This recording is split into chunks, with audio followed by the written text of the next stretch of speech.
So, yan. Good morning, guys. And medyo makulimlim po dito ngayon sa amin. For today's video, guys, ayan, magha-harvest po tayo ng ating mga tupi parrot. Ito na po yung ating second batch. First and second batch nating mga tupi parrot. Tapos, yung third batch po natin, guys, kung napanood nyo po yung unang vlog ko sa tupi parrot, ayan na po sila. Ayan. Yan, bali guys, yung gagawin ko pala, isi-series ko na yung mga videos ko.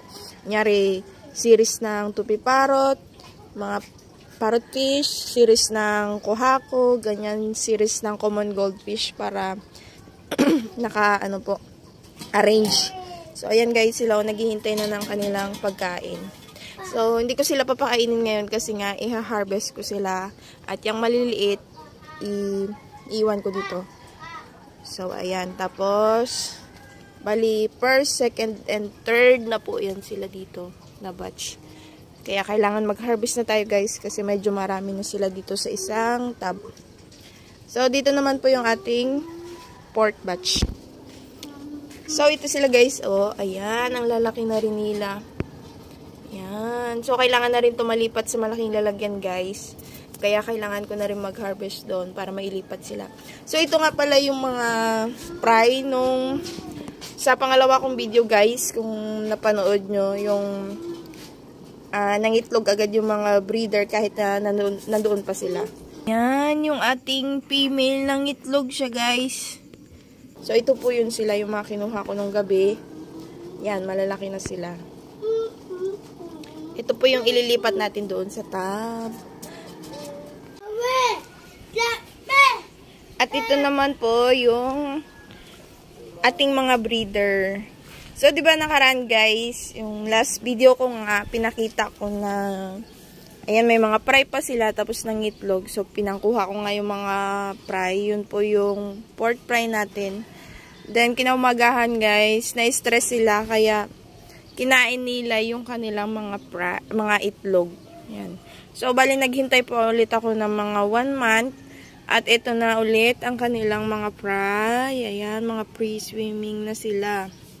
Lahat yan guys, may laman. Pero dito po, unti lang. Ewan ko bakit. Siguro na-stress din dito. Kinain niya yung iba niyang fry. Ayan. Ayan, pailan-ilan lang. Pero guys, nakaraan ang dami nito. Ito po, marami din.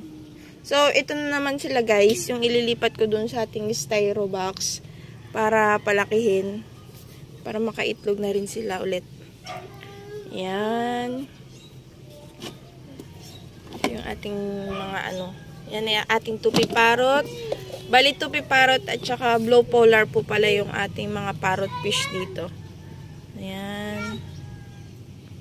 Kita nyo guys. Bali 2 pair po ng blue polar at 1 pair ng tupi parrot. So, yan guys. Magkain muna kami ni Lablab at bago ako mag-harvest dun sa ating mga parrot fish. Alright guys. Yan, tapos na kami kumain ni Lablab. So, simulan na natin to. Unahin natin tong mga plants. Yan ang pangit na nila guys. Si Lablab naglalaro kay Perito. Ayun siya para makapag-vlog ako. Ayun siya. Ayan, silang dalawa. Ayaw niya kasi magpahiram ng cellphone. Kaya sabi ko mag-vlog muna ako. Tapos yun, ko sa kanya si Perito. Sabihin ko maglagaw sila. Laro sila ni Perito. So, tanggalin lang natin to guys. Yung mga halaman at yung mga lumot-lumot. At ayun guys, nagbawas muna ako ng tubig. Kasi medyo malalim yung tubig. Ang hirap nilang hulihin. Ayan sila sa ilalim.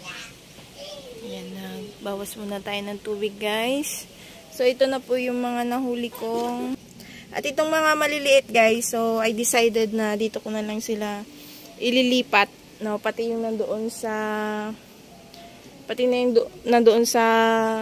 styro box, dito ko na lang rin ililipat para mabilis din yung paglaki nila. So, bawas muna tayo guys. And balikan natin mamaya pag mababaw na yung tubig. Ito, lagay ko muna to dito. At ayan nga guys, nagsimula ng umulan. So, stop muna tayo. Mamaya na lang ulit pag hinto ng ilan. So, ito na pala yung mga, yung medyo maliliit na. Yan. Yung iba dyan guys, ma-gender na rin. Pero dahil sa maliit pa nga yung size nila, nilagay ko muna sila dyan. At ito naman yung pwede na natin. Bali ito guys, pipilian ko pa rin to. Yung mga medyo maliliit pa talaga, isasama ko rin doon sa mga papalakihin pa tulad nito.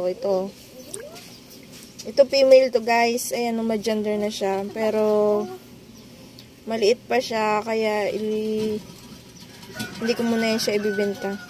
Mga ganito guys, yan. Ito pwede na to. Yan, pwede na tong ibenta. Ito female din to. Yan o, may orange sa kanyang tummy. Pag plain lang kasi guys, yung white lang talaga tulad nito. Ito guys, oh. Yan, o diba? White lang talaga siya. Wala kang makikitang orange na color sa kanyang tummy. So, male na yan siya. So, tingnan nyo guys, yung ibang parrot. O, bali ito yung mga kabatch ng breeder ko guys. Ang lalaki na nila. Tingnan nyo. Ingay nila vlog. O, guys, ang lalaki. Tapos meron pa dito yung may ano siya. Parang sa flower horn na may bukol. Ayan o. Lalaki nila guys. Mga male yan guys. Walang female na ganito kalaki. Puro male sila. Lalaki o. Yan. Saan na yung may bukol dito ah. Parang flower horn na siya guys. Ayan o. Yan. Tingnan nyo. May bukol siyang maliit. So, 4 yan sila guys na malalaki. Puro male. Sana may mapili tayong female na ano, match sa kanila. Kasi mga female natin ang liliit. O, ito male din to. Malaki. O, male din. Yan. Liliit ng female natin. So, maya-maya na ulit guys. Kasi nga umambon. Yan. Alright. Ayan, wala nang ambon guys. So, hintayin na lang natin na magbabaw talaga yung tubig. Kasi may mga nakikita ako medyo maliliit guys. Ayun po, ang dami pa nila. So, ang gagawin natin ngayon ay ililipat muna natin yung nakalagay dito sa ating styro box. Ayan. Where are you? Yan. Ito muna yung ililipat natin doon sa ating cement pond. Yan. Itong batch na to guys, ang dami nito kasi talagang natutukan to sila. Yan o. Yan. Ang dami nila guys na yan. Check natin baka may natira pa. Dami. Amazing. Ang dami nila guys. Yan. Tapos mamaya, yung mga fry natin doon, yun naman yung ililipat natin dito. Para matutukan din natin at maraming mabuhay. Oh. So ito guys, okay lang naman sila na isama dito sa medyo mga malalaki na kasi hindi naman ito sila nangangain ng kauri nila. Ayan o, dami. Sobrang dami guys. Dito natin yan. Bitawan na natin sila. Yee!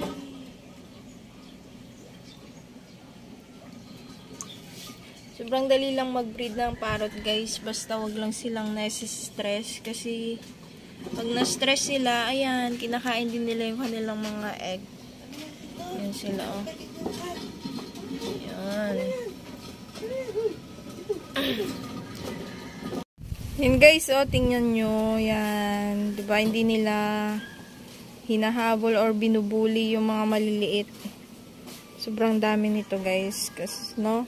Wala rin kasi akong space na dito sa bahay guys. Unti na lang rin kasi yung mga paglalagyan ko. Kaya pinagsasama-sama ko na lang sila.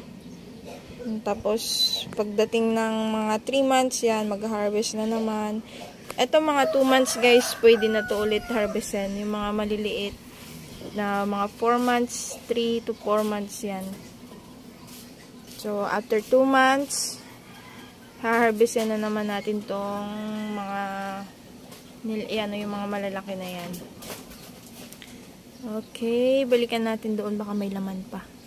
Guys, sigurado ako meron pa yan ditong laman guys.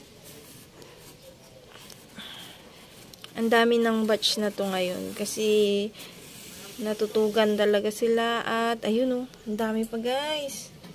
Ayun labo. Ayan. Ang dami pa rin nila.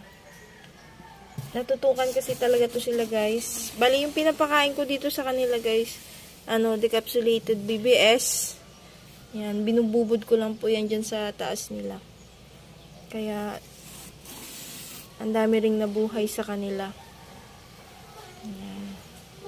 Yung ito kasi pang 4th batch na ito. Yung 3rd batch natin, unti lang yun, ay naglabas.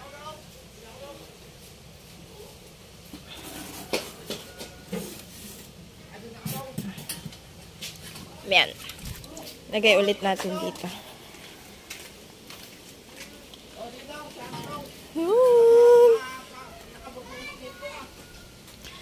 Sa sunod, pwede na tayo mag-wholesale nito guys. Kasi, ang dami na nating mga parrot. Ang dami nating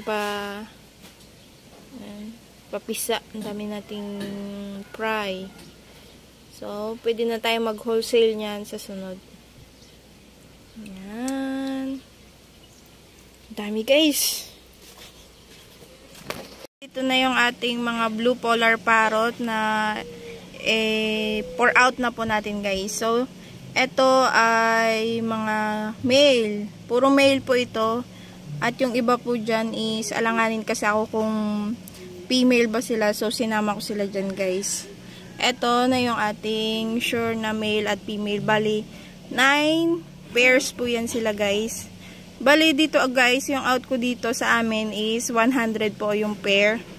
Tapos dito naman sa ating mga male lang. Itong malalaki niyan guys, try ko ibenta ng 50 isa. Tapos yung maliliit, 35. Ayun, may nakita pa akong female guys.